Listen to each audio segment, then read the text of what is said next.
Muy buenas a todos, bienvenidos una vez más a mi canal y aquí estamos en un nuevo vídeo. Toca hablar de lo que ha pasado en esta UEFA Champions League, en estos 4 partidos de los equipos españoles. Y bueno, decir muy buenas al principio del vídeo es por decir algo, porque la verdad es que no ha sido la mejor jornada posible para ninguno de los equipos españoles, porque ya, como sabéis todos, bueno, ninguno de los 4 ha podido ganar. De hecho, los 4 básicamente han empatado sus encuentros, cada uno de sus maneras, cada uno con sus resultados, cada uno de mejor o de peor forma, pero el caso es que los 4 han empatado. Y como siempre estoy aquí, como cada jueves, para analizar cómo han sido cada uno de esos partidos. Así que sin más dilación, nos ponemos ya manos a la obra para empezar a hablar de los partidos del martes. Empiezo con ese Borussia Dortmund-Sevilla, que fue el partido que yo vi en directo. Y bueno, básicamente lo que era el primer partido de la era Sampaoli en esta UEFA Champions League. Para empezar ya repasando un poco las alineaciones, decir que el Borussia Dortmund, más allá de que Kobel ya está recuperado y de que Tom Rote entró en este caso como lateral izquierdo, más o menos pues fue el equipo habitual. Y sí que hay que decir que en el Sevilla hubo bastantes cambios, principalmente respecto al partido que se jugó en Liga frente al Athletic en este pasado fin de semana. Hasta 8 cambios realizó Sampaoli. Por ejemplo, Bono volvió a ser el portero titular bajo palos, e incluso la formación cambió. Pasó a jugar el Sevilla con defensas de 3 y 2 carrileros, algo que no es desconocido porque Lopetegui ya lo venía haciendo alguna que otra vez, pero que no tiene nada que ver con lo que se hizo frente al Athletic. De hecho, vemos como solamente Nianzou, Marcao y Gudel repitieron respecto al partido de Liga del fin de semana. Y vimos pues cosas muy curiosas. Lo primero, que Nianzou, aunque nos aparece en esta formación, en la salida del balón Nianzou no era central, se ponía como medio centro para no estorbar entre comillas esa salida del balón del Sevilla. Vimos a Navas y Acuña ser carrileros o laterales muy altos en esa salida de balón, siendo casi más extremos que laterales. Y luego vimos cómo Suso y Lamela se metían mucho por dentro para intentar conectar con el Nesiri. Es verdad, hay que decirlo, que esto fue lo que más le costó al Sevilla. Ni Suso ni Lamela tomaron muchas veces el balón en esa zona de 3/4. Ahí al Sevilla sí que le costó un poco más, pero a pesar de eso, hay que decir que a mí el inicio del conjunto hispalense la verdad es que me gustó y me convenció. Creo que empezó algo superior al Dortmund y bueno, así se tradujo ya en este caso en el primer gol. Un centro de Ivan Rakitic, balón parado, y que Nianzou en este caso pues fue el jugador capaz de acabar introduciendo el balón dentro de la portería del Borussia Dortmund. De hecho, sin ninguna duda, Nianzou hizo su mejor partido como sevillista, seguramente estando menos expuesto, estando un poco más mejor rodeado, por así decirlo, con un Marcao que le aporta mucha seguridad a la zaga del Sevilla. Y sobre todo, pues bueno, siendo en el caso el Sevilla mejor equipo con y sin balón ahora con Sampaoli. Aún así hay que decir que el Dortmund es un equipo que tiene sus armas y sus balas arriba, que en cualquier momento pueden pillarte. Al final, en una transición ofensiva, el Dortmund empezó a combinar, se plantó en campo rival, Bellingham abrió un balón hacia Meunier, este puso un centro y el propio Bellingham fue el encargado de poner el gol del empate en el minuto 35. Hay que decir que a mí el Dortmund me estaba pareciendo inferior al Sevilla y de hecho tengo que decir que Bellingham a mí no me estaba gustando demasiado. De hecho se le notaba impreciso, se le notaba incluso un poco mosqueado con sus compañeros y algunas tomas de decisiones. Pero claro, es que Bellingham es un superclase y siempre aparece aunque su partido no sea el mejor. De hecho, el jugador inglés ya suma 4 de 4 goles en estos partidos de Champions. Un gol por cada encuentro, básicamente.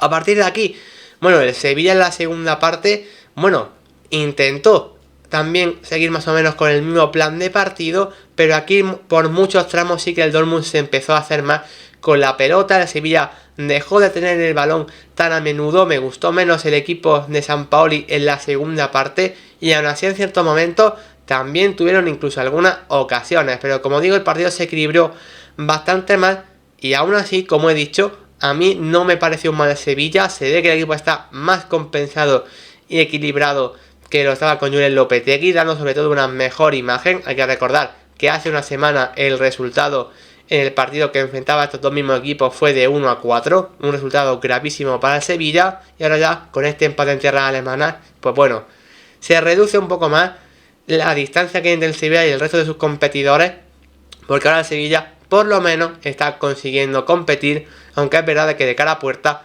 la cosa sigue estando complicada.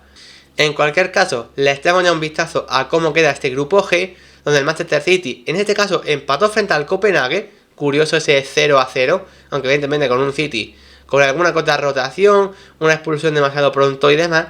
Por lo tanto, un mero trámite. El Dortmund evidentemente queda segundo y el Sevilla sigue empatado a punto con el Copenhague, que en cualquier caso todo sigue igual. Lo importante para el Sevilla es ganar en ese enfrentamiento directo frente al Copenhague, básicamente para poder meterse en Europa League.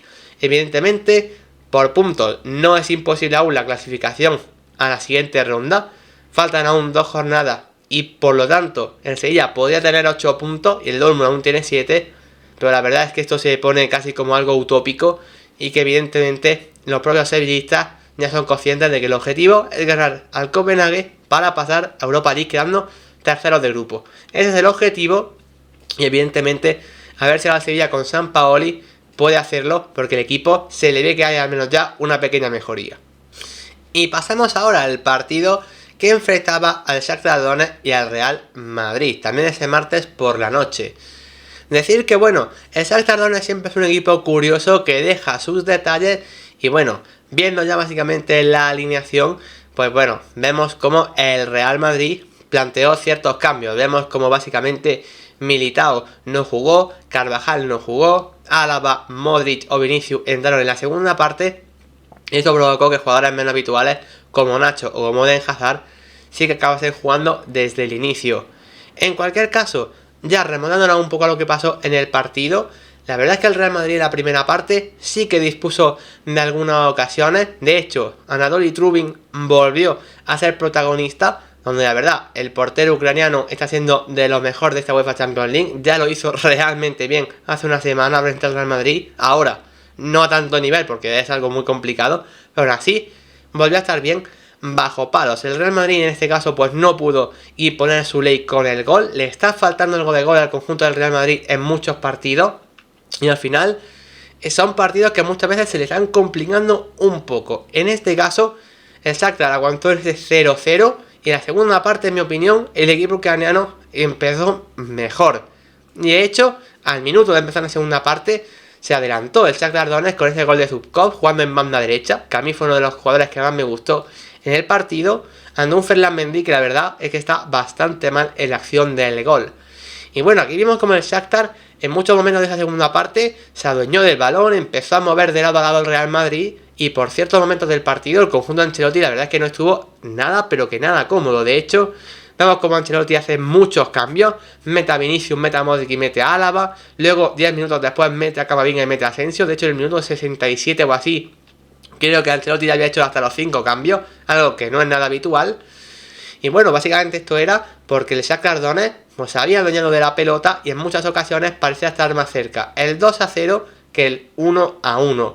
Es verdad que ya con el paso de los minutos el Real Madrid mejora un poco más, el Shakhtar Donetsk baja sus prestaciones y su físico y el Real Madrid, bueno, pues empieza a controlar un poco más el partido hasta acabar básicamente en el área prácticamente rival, teniendo llegadas, teniendo ocasiones.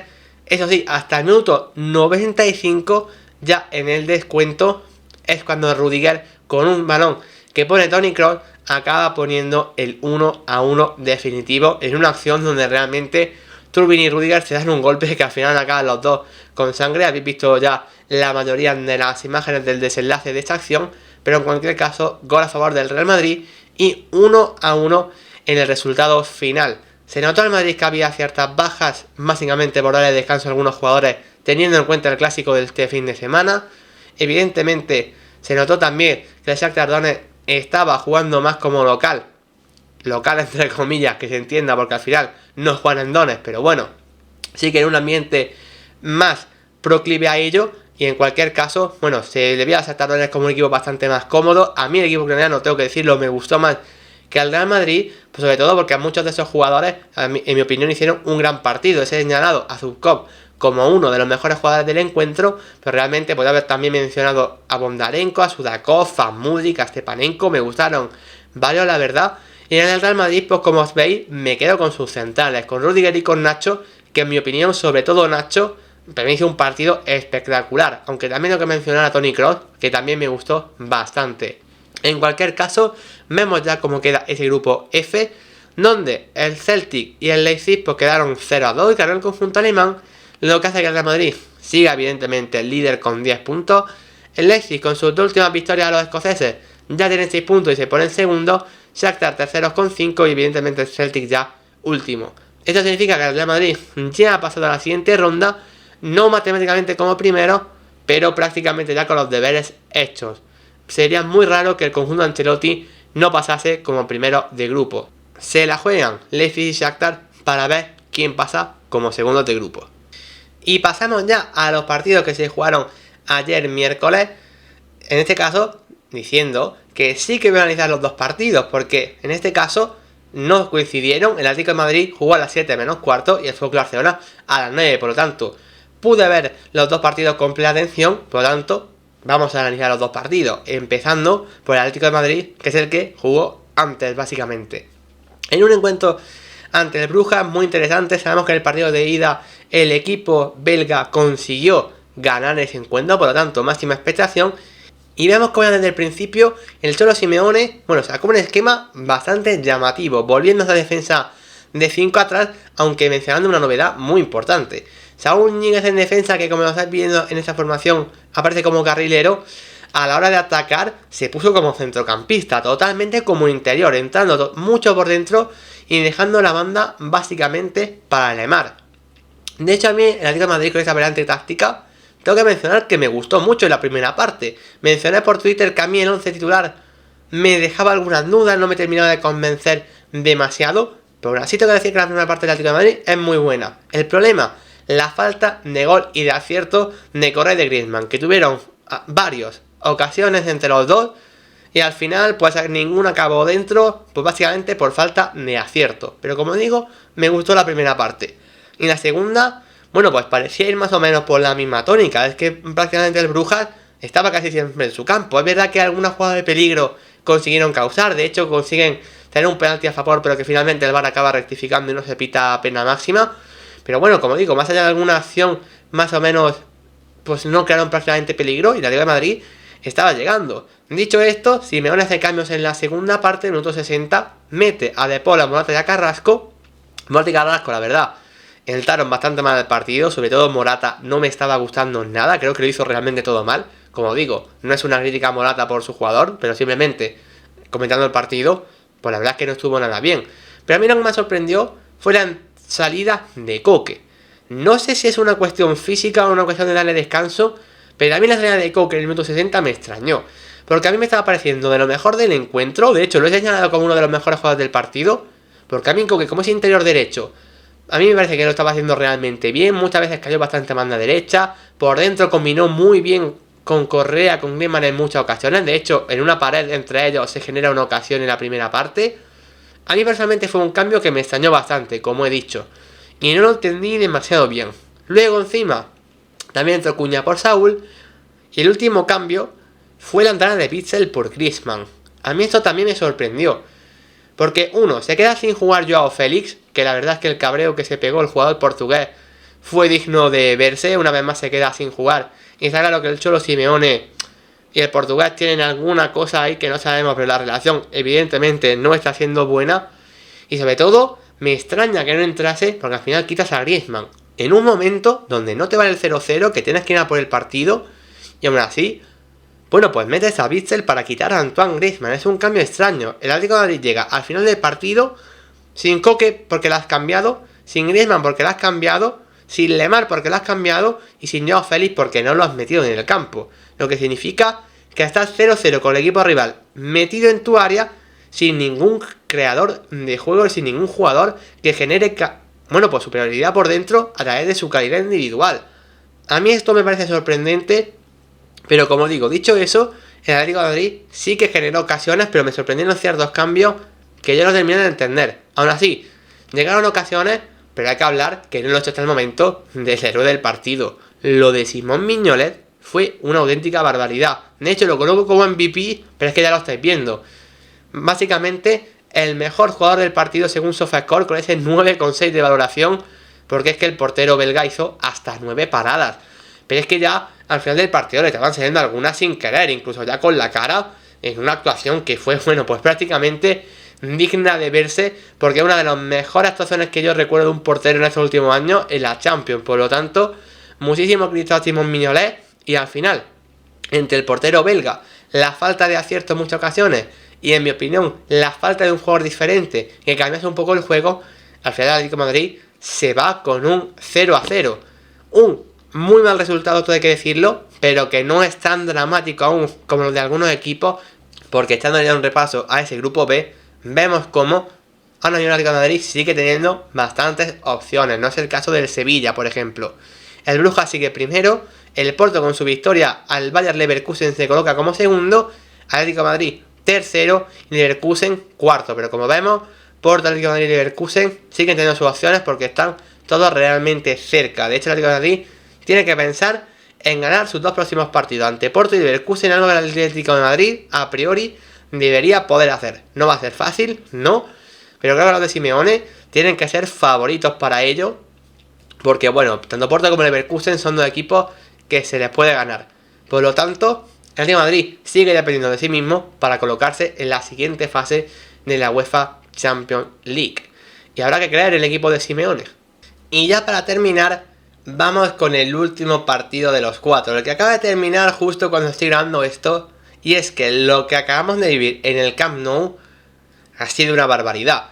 Evidentemente, hablar de un aficionado culé, pues bueno, no es deberán estar nada contentos por lo que ha pasado, el batacazo es durísimo, pero claro, desde un punto de vista neutral, yo la verdad es que el partido me lo he pasado realmente bien. Y evidentemente, muchos que estábamos cuidando el partido por Twitter, nos lo hemos pasado en grande. Pero es verdad que para los culés es un batacazo bastante importante.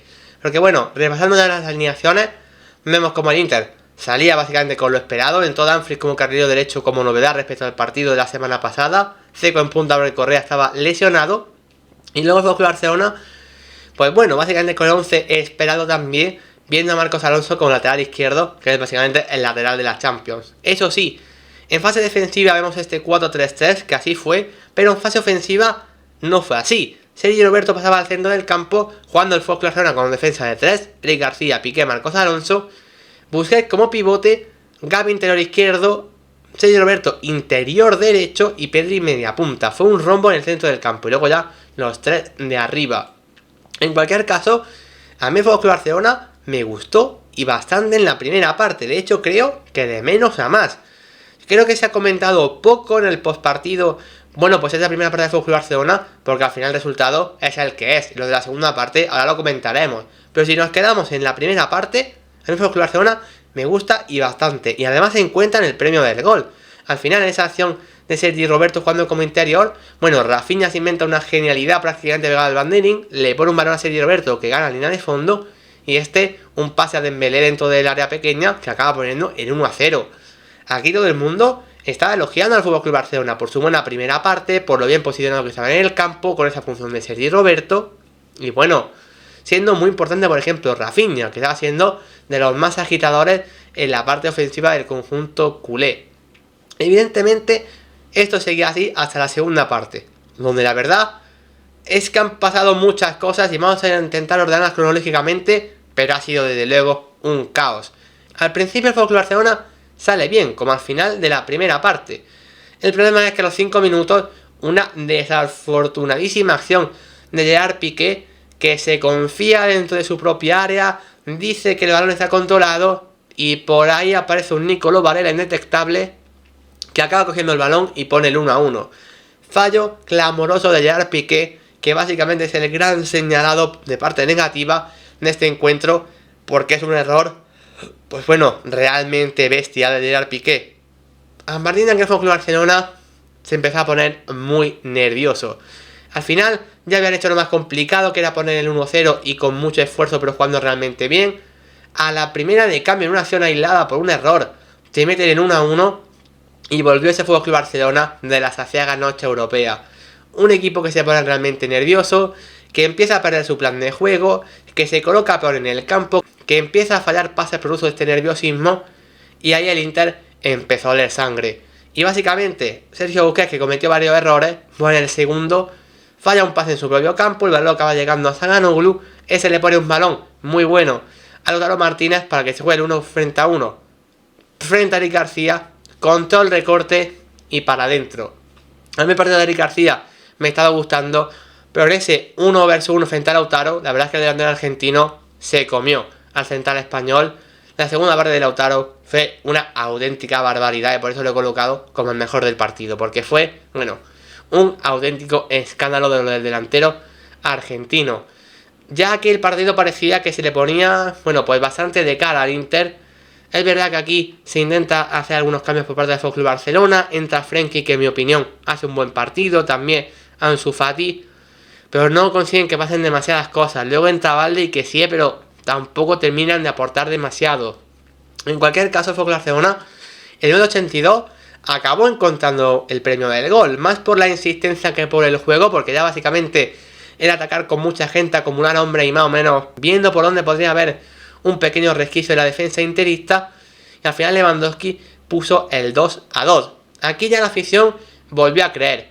El problema, como digo, el FC Barcelona estaba muy desordenado, yendo todos al ataque, con más corazón que juego realmente, y al final, bueno, se desprotegieron demasiado atrás, un balón en largo de Onana, Lautaro la pelea, la acaba cogiendo, y le da un pase increíble a Gosens, que pone el 2-3 en el 89.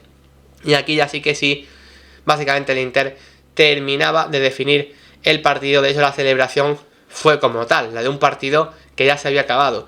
Dicho eso, aún así dio tiempo a que el FC Barcelona se volviera a meter con un balón que acaba rematando a Robert Lewandowski y puso el 3-3 a falta de 5 minutos para el final del partido, ya en el descuento. Ahí parecía que a lo mejor podía seguir habiendo partido, pero ni mucho menos. El FC Barcelona no consiguió llegar más al área rival, seguían muy nerviosos, el Inter seguía peleando todos los balones arriba, Lautaro lo hizo genial, al final se acabó perdiendo ahí bastante tiempo sin que pasasen demasiadas cosas.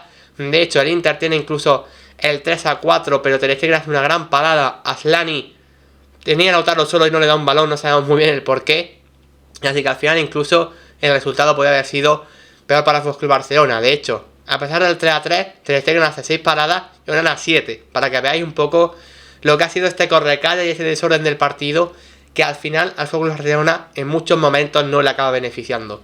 Por lo tanto, con este resultado, así queda ese FC Barcelona y en su grupo, en ese grupo C. El Bayern, que ganó evidentemente la Victoria Pilsen por 2-4, 12 puntos, intachable el equipo de Nagelsmann. El Inter sigue segundo, el FC Barcelona sigue tercero. Es verdad que matemáticamente no es imposible, porque hay 3 puntos de diferencia y aún faltan 2 partidos. El gran problema, el Inter tiene que jugar contra el Victoria Pilsen en casa, y de ganar sería equipo de octavos de final. Y además de eso, el FC Barcelona le tiene que ganar al Bayern de Múnich. Pero básicamente, aunque el FC Barcelona ganase al Bayern, el Inter tiene que perder frente al Victoria Pilsen, o al menos empatar encima del campo del Inter. Eso se ve realmente complicado. Por lo tanto, aunque no es al 100%, podemos decir que el FC Barcelona está con un pie y 3/4 del otro fuera de la siguiente ronda de la UEFA Champions League, lo que significa quedarse 2 años consecutivos sin pasar a octavos. El FC Barcelona ha vuelto a caer en la fase de grupos.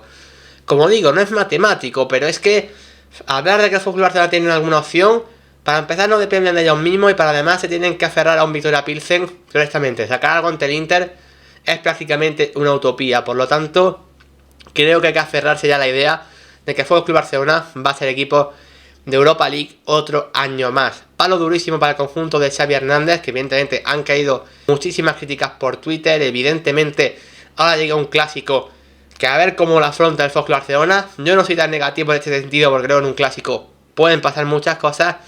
Pero bueno, analizando el Barça en clave Champions, ha vuelto a ser un desastre el equipo, se ha vuelto a desordenar, y en el día grande los nervios han empezado a entrar y los nervios se ponen por delante del juego. Y ahí el FC Barcelona sigue siendo un equipo que muchas veces deja de competir tan bien como debería hacerlo. Por lo tanto, evidentemente, aciaga semana, en este caso de Champions, para los equipos españoles, donde ninguno de los 4 ha ganado y donde sobre todo el FC Barcelona sale realmente mal parado. En cualquier caso, como digo siempre, si os ha gustado el vídeo, a pesar de los resultados, podéis dejar un like y suscribiros porque todo apoyo se agradece una barbaridad. Un saludo y hasta la próxima.